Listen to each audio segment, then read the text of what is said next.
Welcome back to the Masonic Roundtable, a weekly program where Masons from around the world get together to talk about Masonic news and opinions in a friendly and social manner. As a reminder, the thoughts and opinions expressed here are solely the opinions of the participants and do not represent any Grand Lodge statements or positions. Make sure you keep your conversations open for the public and on the level. To interact with us, send questions and comments to the Facebook event page or the chat running alongside this YouTube video. You may even appear on the show if we love your comment.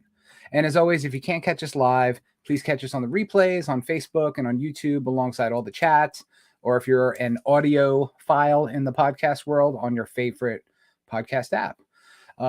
You don't know me because I'm not John Ruark. I am Joe Martinez, and I am still Worshipful Master of Manasseh Lodge number 182. And the other half of my beautiful soul is jumping on right now, and that is Jason Richards. Hey everybody, Jason Richards, Past Master Vacation Lodge number 16 in Clifton, Virginia, and glad to be here tonight. Damn glad to see you. Yeah, Rush Chairman, damn glad to meet you. Damn glad to meet you. Yeah, and RJ will be cameoing in at some point. Yeah, so lots of holidays today. We've got, let's see, Passover started last night, right? And oh my goodness, yeah. A while ago. Yeah, and we've got Maundy Thursday or Holy Thursday. That's going on right now. And then we've got a weekend of observances and holidays, which we're actually going to talk about tonight. But before we do any of that, let me go find the actual place where I can say hello and thank you to all of our Patreons. Want to thank all of our Patreons for all of their support, allowing us to get cool tech and make sure Jason is handsome and healthy and doing all those wonderful things. Yes. With your support and your contributions, we truly appreciate it.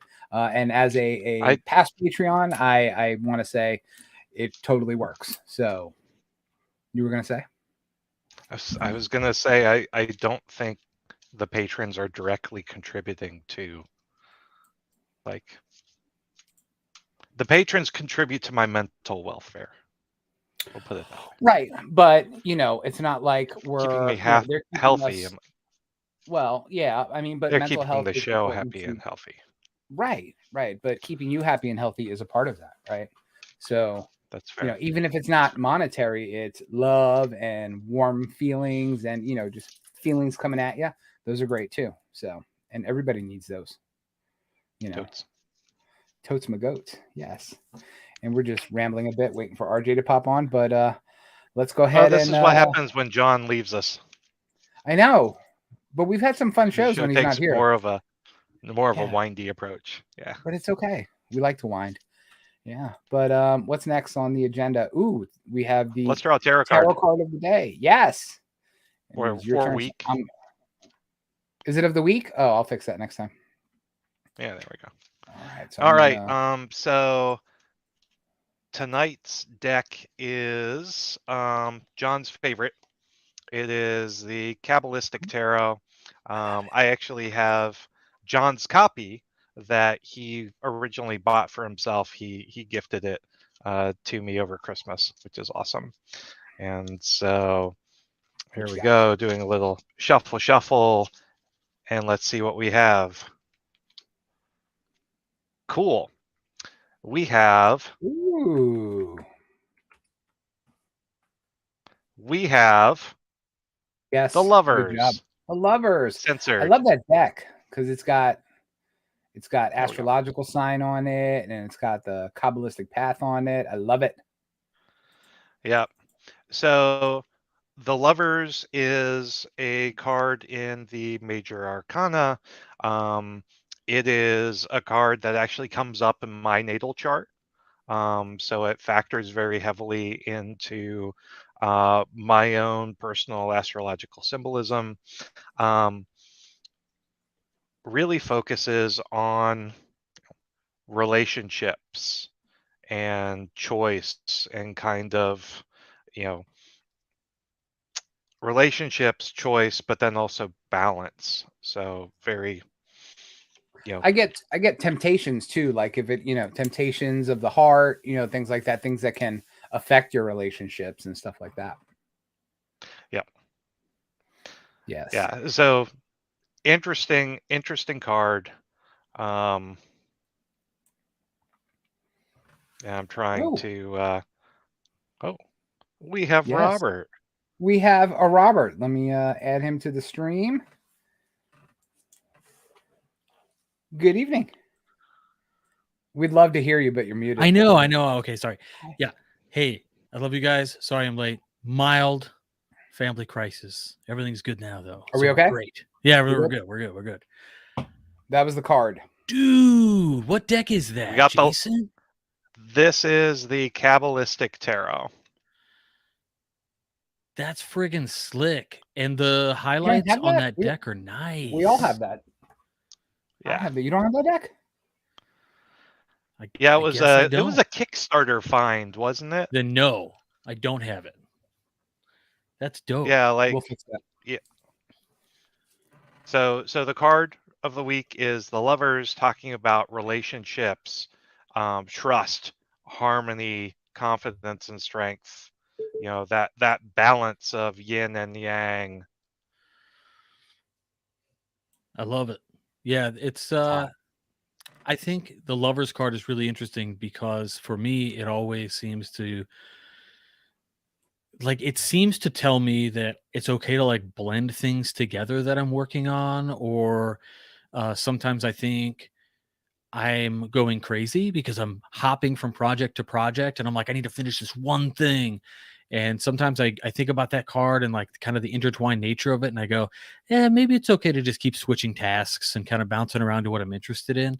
That's not generally the meaning of the card, but intuition, whatever. Prevents boredom. Yeah, the Lovers certainly do. I have 4 kids to prove it. And John has 5. Yes. I know. We like have kids in descending order of madness. Yes. I have 3. Oh, speaking of kids, yeah, I promised a shout out to my oldest, my firstborn, Maribel, turned 18. So yay! Oh my gosh! Get ready to pay taxes, young lady. Happy birthday, Maribel! And it's my wife's birthday as well. You know her from virtually all of the TMR and Esotericon artwork. Because let's get that up there. Happy 18th birthday, Carrie. Because we're not going to tell anybody how old you are. Because that's what she think. Appreciates it. She and I are the same age 29. For a month. Oh, that's awesome. That's like Corey and I. We are the same age for a month. And then I become the old man again. Yes. Yeah. My wife has been 29 for a while. That's awesome. Well, happy birthday, Kenneth. Ooh, look, this is birthdays galore. Yeah, this is great. It's funny. We were having birthday cake, and we're super nerdy family, and happy birthday, man. We're going on Wikipedia and we're telling Maribel all the exciting historical things that happened on April 6th. And 90% of them were people being murdered, war, or nuclear detonations. And we're like, I'm sensing a trend here. Like, dude, like, calm down. Yeah. Like she's like the incarnation of Shiva. The Nasher of worlds. I am Shiva, destroyer of worlds. Yes. That's so cool though. And I'm so excited for the world that's going to open up for you, Maribel. You've been old enough, mature wise, for a lot of awesome stuff that you're into. And now you're allowed to just be like, I'm going to go crazy. I'm going to get into more masonry stuff and more esoteric stuff. And yep. Look out, Joe. I can't wait to get Joe his Lewis jewel. Yes. No, we were talking about literally 4 hours after she turned 18, we were talking about tattoos. And she's like, well, I want it to be esoteric. And I'm like, oh man, I love you. And she's yours. Yeah. We like her. We'll keep her. Yeah. And so congrats also to you and to Barb for making what was probably an amazing adventure. So you guys did awesome. It's been a ride. Thank you, man. Thank you. Yes. So for people who know me, y'all know Maribel. She is the cat's meow. Let me tell you. All right. So in light of all these festivities, I think that's what we're talking about tonight, right? This is the season, the time of the year where there's a butt ton of festivities going on. And a lot of religious ones, we got some pagan ones too, some observances, Cultural but appropriation. it's called, I think the nice word is cultural blending or Yeah, homogenization. Yes. cultural Or blending. is it cultural Cultural or religious appropriation? Both. Well, in a lot of places, it's one and the same, right? Yep, that It's is true. kind of interesting because you live in cultures, and I think this is what happens more broadly, and it's probably more acceptable. And that is, like for today, for instance, as somebody who isn't what we would call a traditional Christian, for myself, I often have some feelings about wanting to attend church sometimes. And I think to myself, I know I don't believe everything that happens there, but I like this sense of community and camaraderie that comes along with it.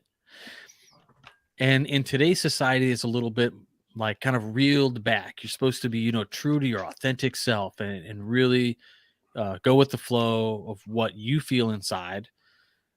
And I think, like, maybe in the past, our cultures were much more freely in doing these kinds of things. And when they saw really cool, when they saw like a ritual or they saw a celebration that really spoke to them, they thought, hey, we could do that too.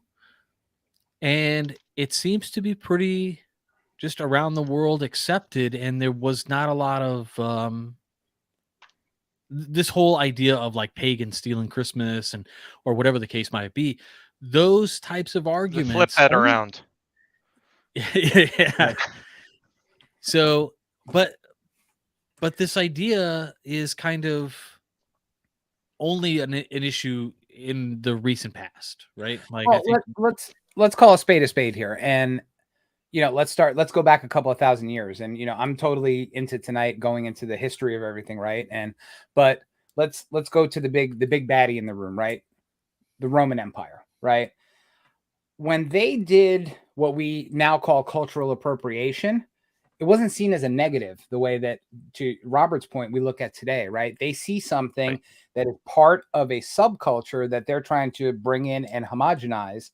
So they're taking things, and we're talking, any holiday you want that ends up on the traditional Roman Catholic calendar. There are aspects of subcultures that were brought in to make everyone feel like they belong part of the bigger whole, right? So it wasn't a smash you over the head, all of a sudden Easter bunny is a symbol of Easter and Jesus, and the two mixed up, and you were beaten over the head with it. It was done for a very purposeful reason, to bring things in that people were already accustomed to, the Christmas tree, and make people feel welcome in this new larger culture that they may or may not have had a choice in becoming a part of. Right, which it's most likely the latter, right? They didn't have a say in the matter, but it was Kind the of to purpose ease of the conversion process, right? it. Hey, you all have these major festivals that are a big part of your religion and culture. We have these too, actually share some of the same things. So come on in. Spot on. Yeah, absolutely. And I think what's interesting is the big three that we're gonna touch on. And I grabbed notes on a whole bunch of extra ones. And I even found some weird stuff that Mackie said too for tonight. But they all kind of bleed into each other, right? I think the first big one that we can talk about that has direct correlation for this evening is Passover.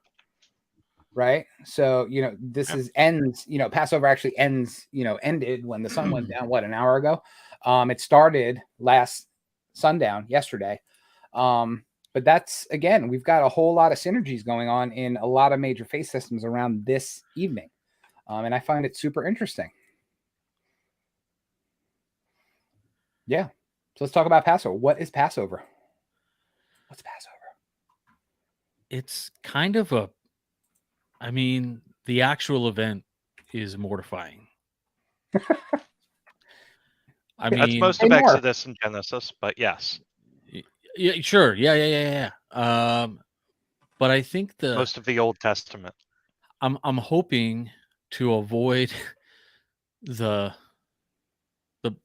wild weird parts with the parts of the celebration, right, of Passover. So Passover referring to the homes that would Were be marked. passed over by the wrath. They were So marked. this goes back to the Egyptian captivity of the Jewish people.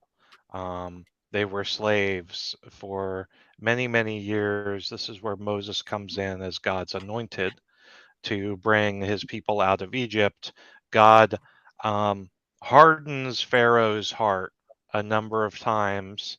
And so you have a number of distinct plagues ending in the angel of death coming to kill the firstborn son of every household in Egypt.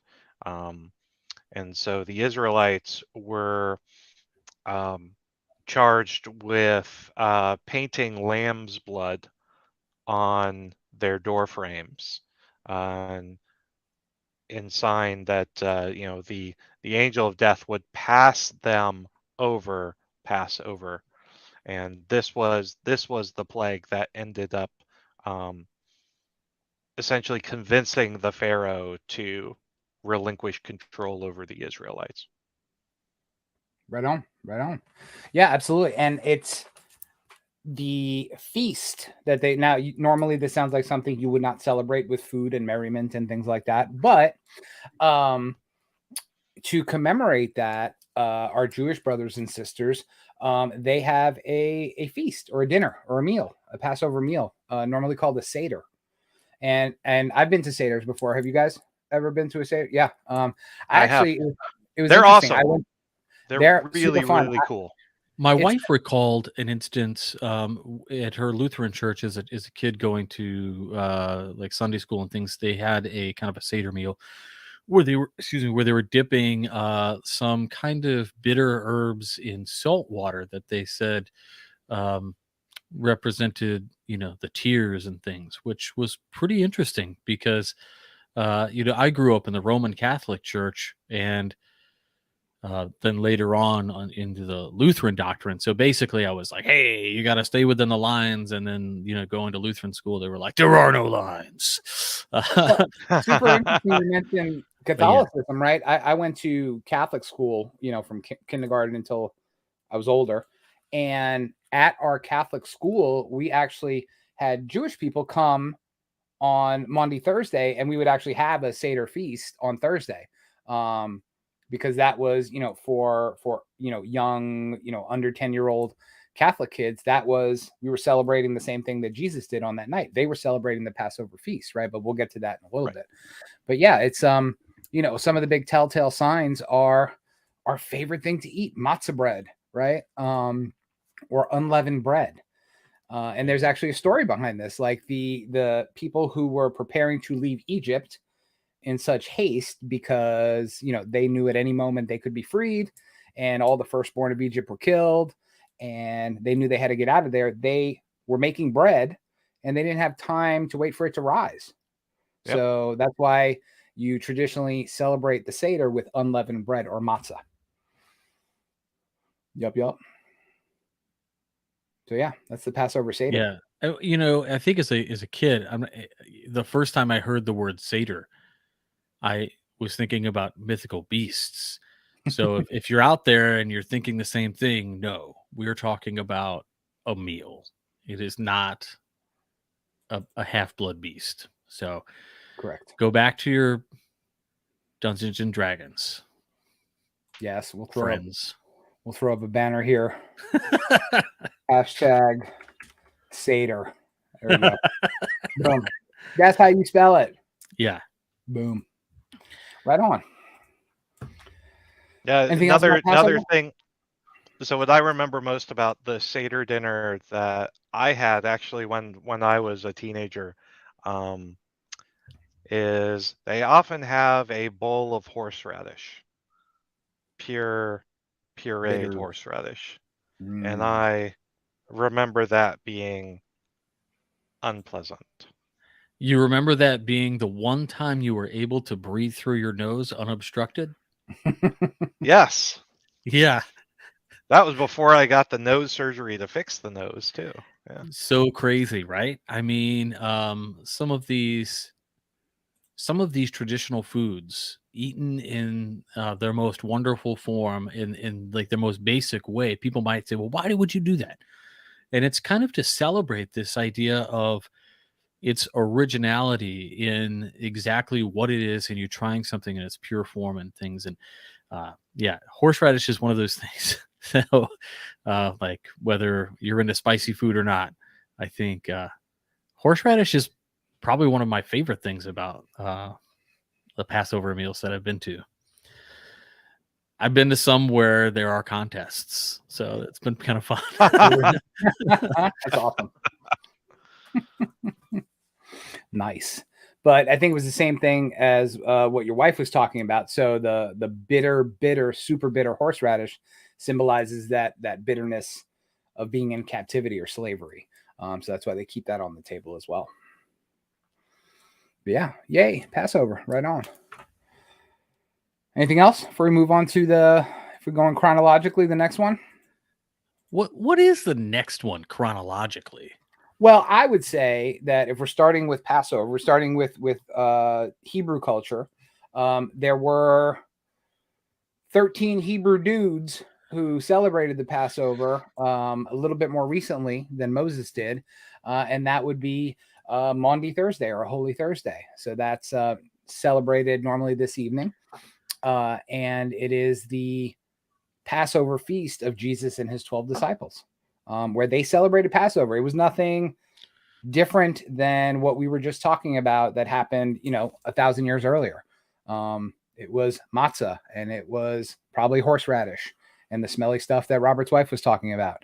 It was all those things, and wine, definitely wine. And yeah, but the feast that Christians celebrate is a Passover feast. It's a really kind of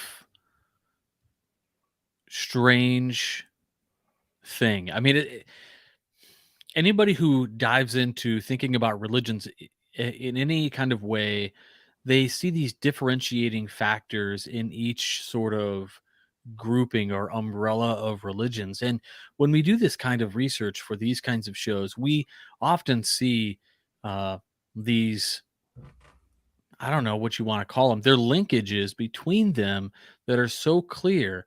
And one might not always think that these things have a connection, right? Because it's like, oh, I'm Roman Catholic, oh, I'm Jewish, or I'm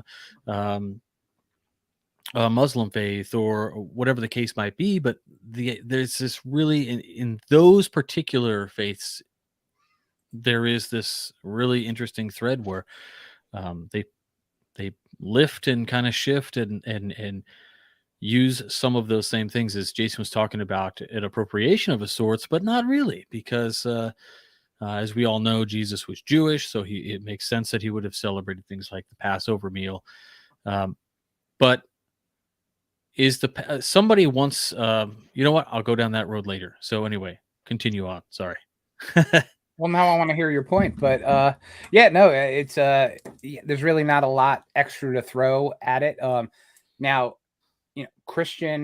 our Christian brothers and sisters, they understand that Passover feast then gets converted into a celebration of remembrance that people now practice on Sundays, right? When they go to church, right? So it's kind of that lift and shift from, now you're celebrating the Passover meal once a week or once a month, depending what your denomination is. So there is a little bit of a lift and shift there. And so your typical everyday Christian doesn't normally equate communion to the Passover The Eucharist. feast. The Eucharist, yeah. So I guess the point I was going to make is that I think a lot of people are probably familiar with it, and a lot of Masons are probably really familiar with it too because of the works of Dan Brown. But the whole ideology of the lost bloodline of Jesus being depicted in the Last Supper.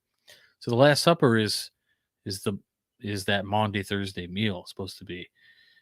So if you ever, were curious, the Last Supper painting by the man himself is a Seder meal that's depicted.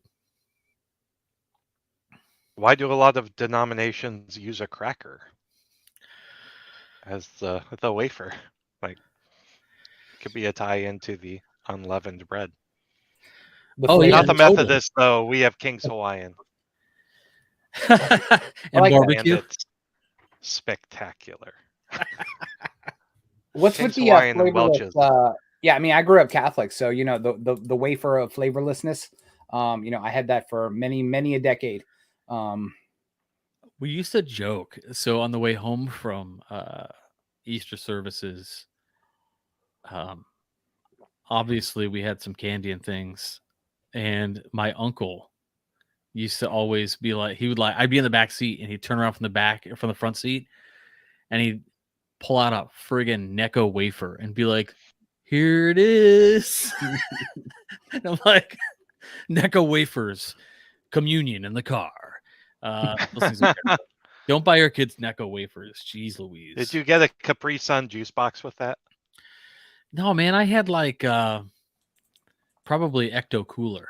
That's probably more my jam. There you go. You're bougie, man. You're bougie. I had grape. Just grape. Regular grape. Grape quarter water. And purple. Yes. But yeah. So then this leads into Easter, right? The traditional Easter, the big holiday that you know, all of these third-rate candy companies like Russell start cha-ching. Just kidding, Russell's delicious. Sponsored by Russell. Not sponsored by Russell. All right, fine. Yes.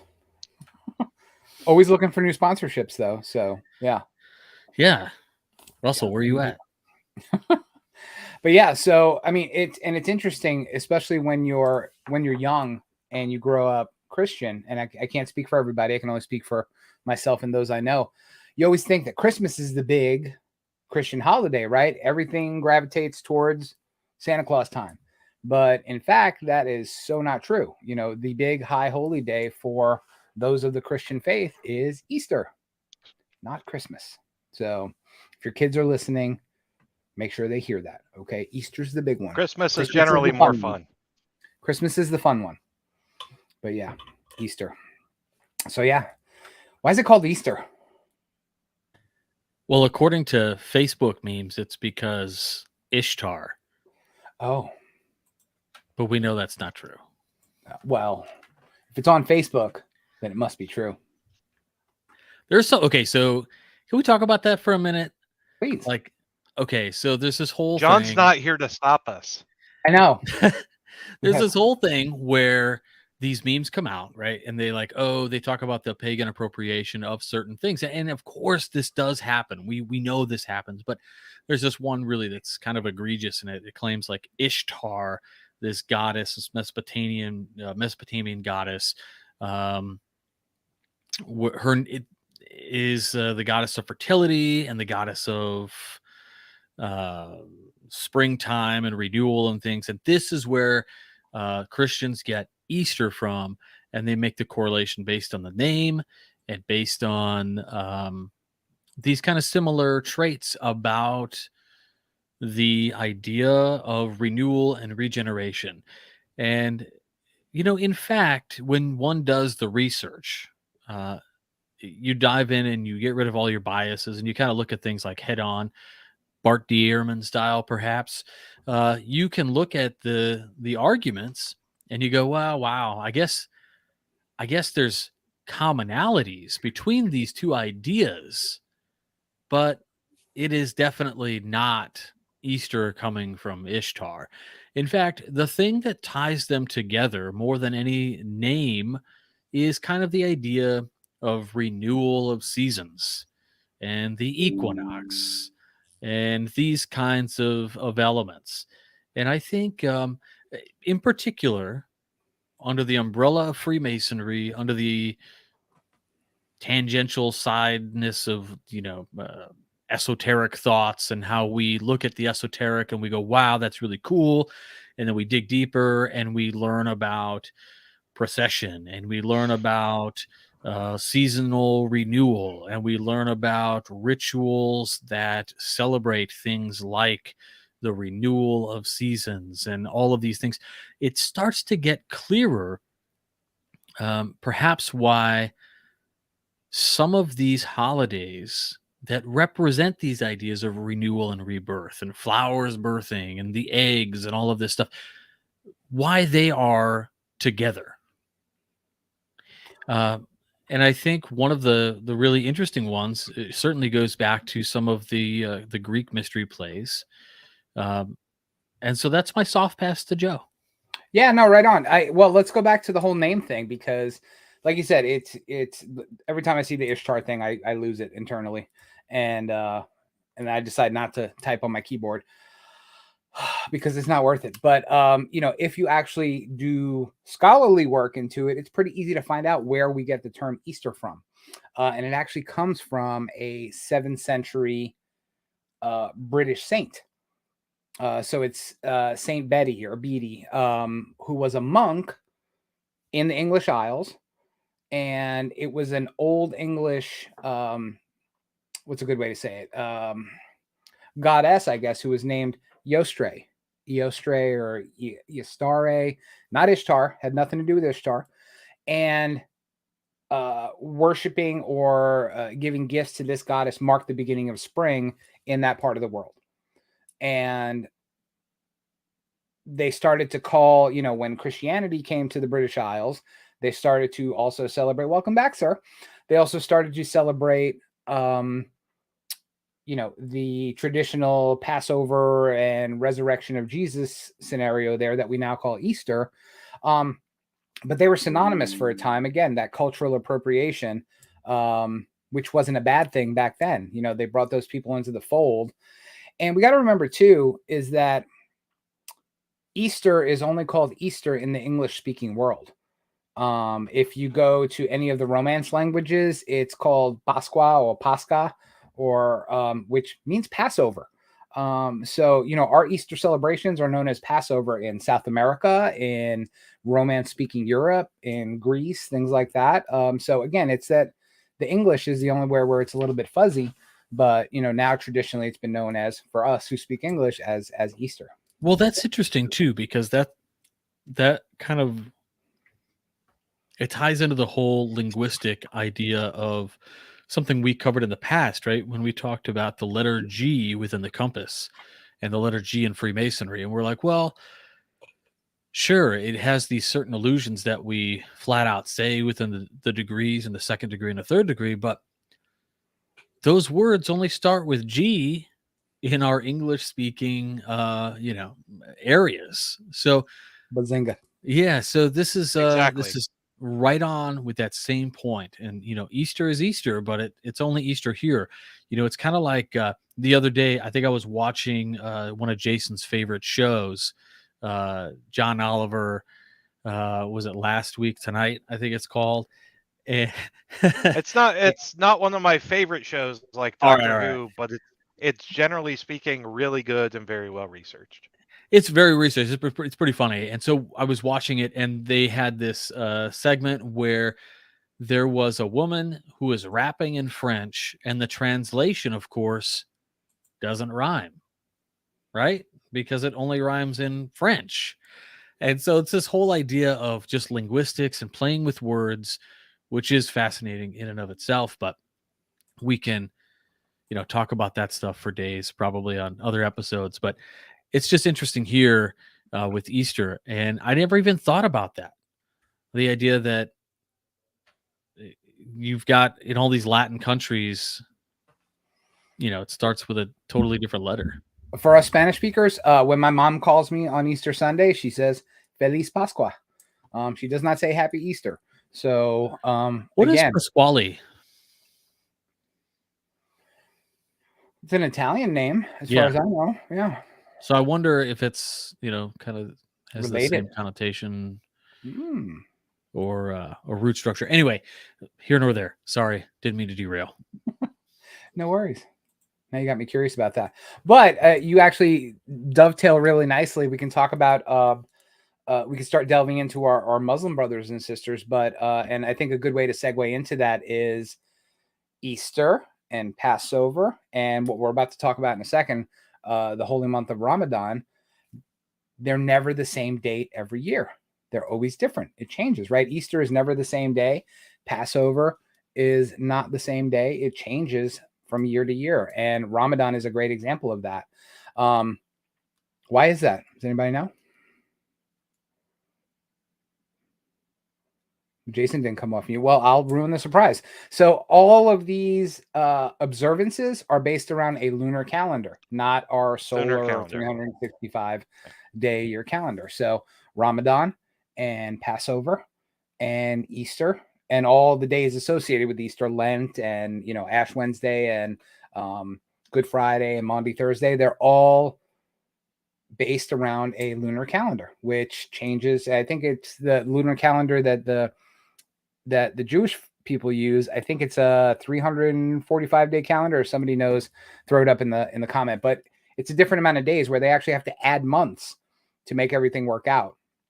So moon cycle, yeah, absolutely. So everything is based around the different phases of the moon, and that's how we choose the dates for these particular holidays. So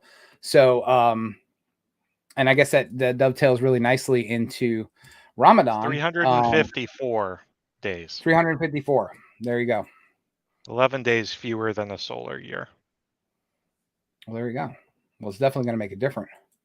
But like I said, and I'll pull that up. So back in the day when the ancient Jews still had, you know, the Sanhedrin and things like that, they would decide what day was what day because they were in charge and they were the bosses and all that kind of thing. But, you know, after their power kind of faded, after the Roman Empire started to run through and tell people how to do things, they stopped using a Sanhedrin-based calendar. So they established a rabbinical calendar, basically, and they plotted out. They were great astronomers, just like people are today. And just like we've talked about on other shows, the ancients were really good at astronomy. So they could predict things like moon phases for years and years out. So they would build calendars that would go out 7, 10, 14, 20 years. And be able to know when these observances should be held. So, and Ramadan is no different. So what's Ramadan?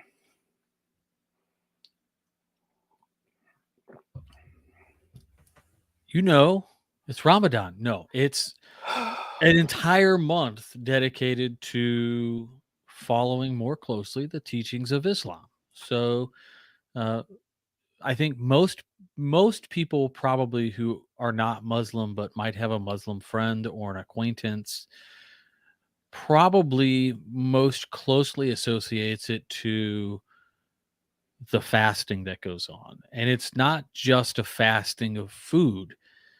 This fasting is incredibly comprehensive. You are fasting in just about anything that might bring the human body any kind of comfort or pleasure at a whim, right? So whether that's food or sex, all kinds of fasting that happens with this, and it's from sun up to sundown for the whole month. And I think this is probably the one thing that is, you know, most known about Ramadan. I know there is I know there is a loose connection that I seem to remember to Yom Kippur in some respect that relates to the dates of things. But in any case, so yeah, no, it's well. So why do they celebrate a entire month long? I guess celebrate's a bad word, right? Why do they observe a month of serious reflection, serious prayer, fasting, as you talk about it? So what Ramadan actually, for those who don't know, what it commemorates is the first time that Allah or God revealed himself to the Prophet Muhammad, and when the first words of the Quran were told to Muhammad. Okay, so that is, and it's observing Ramadan is one of the 5 pillars. We love pillars in Masonry. One of the 5 pillars of Islam. It's something you have to do, right? As a Muslim living in the world, that's one of the must-do things that you have to do. And one of them is observing the month of Ramadan. Something that I really like about the practice of Ramadan that I have witnessed, whether that was when I was in California or here in the Chicagoland area, is really the focus and strength on community that the Muslim organizations around here anyway like that they do. There are a number of organizations that drive community events aimed at just bringing the community closer, no matter what the faith is, which is really, really awesome. I've never seen, there's a local organization that is set up, maybe, I don't even know, maybe a mile from my house. And several times a year, they're out grilling at, veteran homes or doing just amazing works in the community and bringing people together. And I think about that in terms of Freemasonry often, and I think, man, if we could just get our stuff together, maybe we could be as successful at bridging the gaps in our communities as some of our Muslim brothers and sisters have done. Yeah, spot on. I mean, for me, I mean, I've known lots of Muslim people in my life, and to your point exactly, people always focus on the fasting, right? Especially I had Muslim coworkers for years, and it's like, oh, I can't go to lunch, it's Ramadan, but the things that I've noticed, especially those community building ones that I've even seen some churches do it, is I've seen churches in my area celebrate iftar, which is the breaking of the fast, right? So once fasting is over for the day, from sun up to sundown, you're fasting, but once sundown has occurred, you're allowed to break that fast with a feast known as iftar. And I've seen even some churches in my area have iftar feasts for folks, after they've broken the fast, they can come and break bread and celebrate. And yeah, that's kind of awesome. But I think to your point, I like the synergies you're making with Freemasonry, because God, I wish we worked half as hard, right? Like, you work and study and reflect and do all that stuff, and then you break bread with people that you love, kind of thing. But whereas most of what you get is the kind of going through the motions, and then let's cut up some hot dogs and put it in spaghetti and call it a day. That's Masonry, people. So yeah. Oh my God. I don't think I've ever seen anybody cut up hot dogs and put them in spaghetti, maybe other than Chef Boyardee. We used to do hot dogs with mac and cheese. I've seen that. Oh, I've never had that. That's a white people thing. Yeah, I didn't grow up with that. We call those delicacies. Better watch out, Ian. It's a little too spicy. Better put some raisins and mayo in there. Oh man. Hey, it's like putting potato salad in gumbo. Like, you gotta have your hot dogs in your mac and cheese. Dude, I'm not gonna get on this train. Gumbo does not have potato salad in it. Sorry.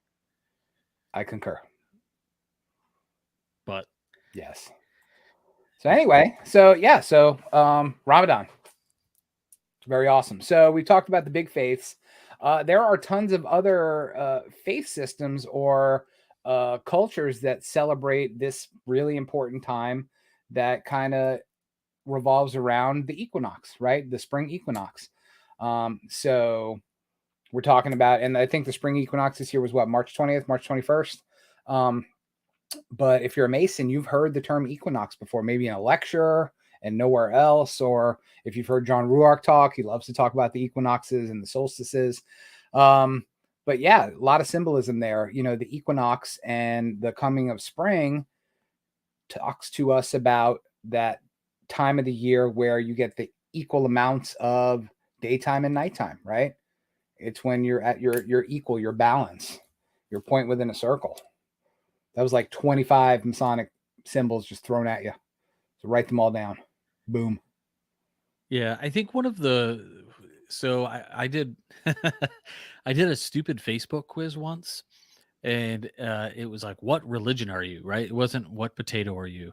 By the way, when I did that one, it was au gratin. Ooh, I'm just saying, I'm au I had gratin. those for dinner, man. I had them for dinner. So, but when I did what religion are you, I came out and they said I was most closely aligned to Zoroastrianism. And I was like, oh, that's really interesting. I wonder why that is. And so, I go and buy a book on Zoroastrianism. And there is kind of a holiday in Zoroastrianism as well that goes right along with the equinox. And that's Nowruz, which is it's like New Day. It's a springtime holiday that's celebrated. And that's pretty cool. I don't know. I just find it really interesting that our religions from the Far East and the Middle East have given so much thought to this time of year. And then you have to think, isn't any wonder, right? Our mathematics and celestial systems that we use today are so much influenced by the Middle East and Persian cultures that it's quite astounding, really, when we think about it. And a great example. I mean, Nowruz is still celebrated in parts of Asia today, right? It's spring cleaning and celebrations and bonfires, and you're just excited about the turning of the seasons. So, but yeah, that's a holiday that's been around for thousands of years. But again, they don't have to all be overtly religious, right? We've got things like water festivals in Thailand where it has to do with the equinox. It's basically you have water fights out in the street celebrating the coming of spring. That sounds like fun. Or you have the on the other side of the world, you go to Mexico and you go to Teotihuacan, and people gather at the pyramids there and celebrate the coming of spring and warmer days in the sun. And again, we have something that I totally need to add to my bucket list is the sunrise ceremonies at Stonehenge. I mean, that is just uber. Most of the people that go there probably not traditional pagans anymore, right? They're just there because it's awesome. It's Stonehenge, it's sunrise, it's aligned perfectly to see the sunrise on those 2 days. But yeah, you definitely have some pagans mixed in and around, but yeah. Is the equinox the same day in Teotihuacan where the shadow casts the dragon coming down? I don't know. So one of the pyramids, gosh, man, I've watched enough Ancient Aliens. I really should know this. Where the dragon is either coming down or ascending. I can't remember. But it is such a really cool thing that, I mean, this time of year, what it inspires people to do is just amazing. To build an entire structure that exhibits a sort of delight for your eyeballs based on the time of year and what's happening. And they've actually created an actual literal sort of illusion to happen for all eternity, really. I mean, not for eternity, because in billions of years things will shift a little bit, but for us and for thousands of years in the past and forward, this will continue to be something that is able to be witnessed. And it's just so incredible. We see this sort of alignment when we look in Scotland. We see it in the English Isles, where they've built mounded tombs that shine light on the equinoxes directly down the shaft of the tombs, or even at what I'm told, even in Egypt, in the I want to say, oh my gosh, I'm gonna die here. I can't remember. Okay, so the descent of the serpent, So Chichen Itza. Okay, here we go. Chichen Itza, right? So it's the Mayans, yeah, absolutely. And so yeah, if you go down here, it talks about on the equinoxes, right? You have that effect of Kukulkan, the serpent god descending down the pyramid. If you all want to hear an episode on Kukulkan, please send us an email. Literally, it's been on our backlog forever, but we've been kind of thinking about not doing it or doing it. So I'm just saying, I'm gonna throw it out there. Somebody comment and we'll do it. We'll add it to the add it to the rotation. But yeah. but there's just so much ancient architecture in the world that celebrates, whether it's we see all of the holidays really. These solar monuments and lunar monuments, they're usually designed in such a way that they celebrate and mark pivotal points during the solar year, whether that's the equinoxes or the solstices. It's there, and these things really sort of speak to people even today. I mean, my kids sit in the driveway with the tailgate down, dreaming of the summer in the springtime when it hits, and they lay there and they're in they're in their sweaters or whatever, and they're laying up and they're looking up at the sky, wishing it was not as light polluted as it was, smashing Mountain Dews, thinking, oh my gosh, I can't wait till it gets warmer and the new thing, the new year starts for us to go outside and to do new things and to like come together as a community again, friends all over the neighborhood. Like it really is this sort of magical time of year that gets you kind of pumped and ready for what's going to happen and the new things. And I don't know, it's just a really cool time of year. I think maybe it's just me being nostalgic about stuff, but well, if you're being nostalgic, you're throwing in about 10,000 years worth of nostalgia into your comments here, right? Because Yeah. people have had the same feelings that you do going back to the beginnings of civilization, right? Or even before, right? We've always marked these days as important days, whether it was traditionally religious or if it was cultural or what have you. They're all important, right? And it's stuff that goes from corner to corner of the globe, right? There's no place where it doesn't touch. So, I think you're when you brought up Kukulkan and Chichen Itza, I'm like, man, that's awesome, right? Because this is a way long time ago, has nothing to do with anything we're talking about in Europe and the Near East and things like that. But again, they're really important days that they mark so much that on that specific date, you will see a damn snake going down a pyramid for the next few thousand years, right? Until we move in the celestial addresses that we have, until our zip code changes. But yeah. So yeah, I think we covered them all, right? So yeah. I mean, for the most part, the only thing we really didn't cover, I guess, would be some of the interesting traditions that we have, I guess, on the Easter side that are not necessarily religious, right? Like just the observance of spring and the Easter bunny and these kinds of things. But chocolate, eggs and chocolate. But I think you can really just extract this idea that these are a celebration of springtime and renewal, and it's evident, right? Like what's on sale at your local drugstore, right? It's like bubbles and sidewalk chalk. It's like the time of year when we're telling our kids, hey, you guys, go get the sunshine. It's waiting for you. Play outside. Get out. Get that vitamin D. Of my house. Get out of my house. Correct. Yeah. So it's a great time of year. And it just kind of marks that point where we go, oh my God, we made it. We made it. Maybe this is the time of year where the Christmas tree comes down finally because we're seeing the renewal come back outside. But we leave ours up all year. So the sun has birthed anew. We're not going to die on a frozen, desolate rock this year. Right on. That's the quote of the episode right there. If there was a major lesson, that's it. Jeez. That's the entire reason for the season, right? We're not going to die on a renewal. We made it. We're not going to die this time around. Yeah, maybe next time.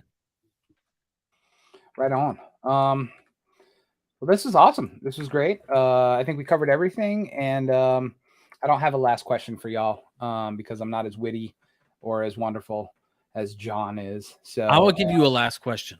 Ooh. What was the best and worst Easter candy you ever got? Ooh. Okay. So, yeah. All right. So definitely. So growing up, we weren't the most well-off people in the world. Okay. But we definitely got Easter baskets as a kid. And we got like what's a good way to say this? We didn't get the super awesome chocolatey Easter baskets. We got the ones with like sweet tarts in them and bottle caps and basically none of the crappy candy that you wanted to eat during Easter, right? It was like leftover from some other crappy holiday.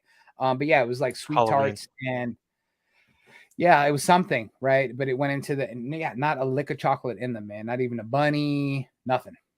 So, yeah, we make sure that we give all our kids oodles of chocolate, so much so that I can have some when they're chocolated out. So yeah, that's all that my whole answer wrapped into one. All right. What about you, Jason? Best and worst? For me, probably best was when I lived in Germany as a kid, and we got Kinder Überraschung eggs. You know, when they were still illegal in the U.S. due to the toys inside of them. And Reese's are always, you know, an amazing Easter play.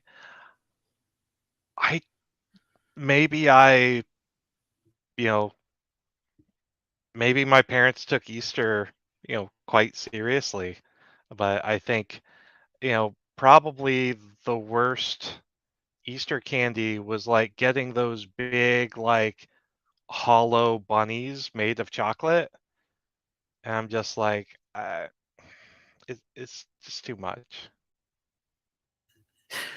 They're like, oh my goodness, this thing is huge, and you bite into it, it's like, oh, it's air and it's collapsed and it's melting and right, and it doesn't matter how hollow it is. My kids will still only get to the ears and then they're done. You know, it just sits there. Our kids eat the whole thing, and last year we left them in the car too long, and they like flattened. We still gave it to them. My favorite candy, I think, growing up in as a kid was I liked Kinder eggs too, but mine had Quaaludes inside, so that was a little different. No, I really don't like the sweet tarts and stuff. I used to get that as a kid, and that was like the worst. Bummer. My favorite is still just getting stupid Reese's eggs because they're just egregious. Yeah, they're terrible for you. But they're so good. But so good, right? Yeah, and they go great. My wife's favorite candy is the Robin's eggs. They're like M&Ms on steroids. Yeah. I just bought those. They got that like matte, gritty finish. Yep. Yeah, I like that too. Those are good. All right, now I'm hungry. All right. Yeah. Well, thanks everybody for coming on. We love y'all, and we'll see you next week. And keep searching for more light.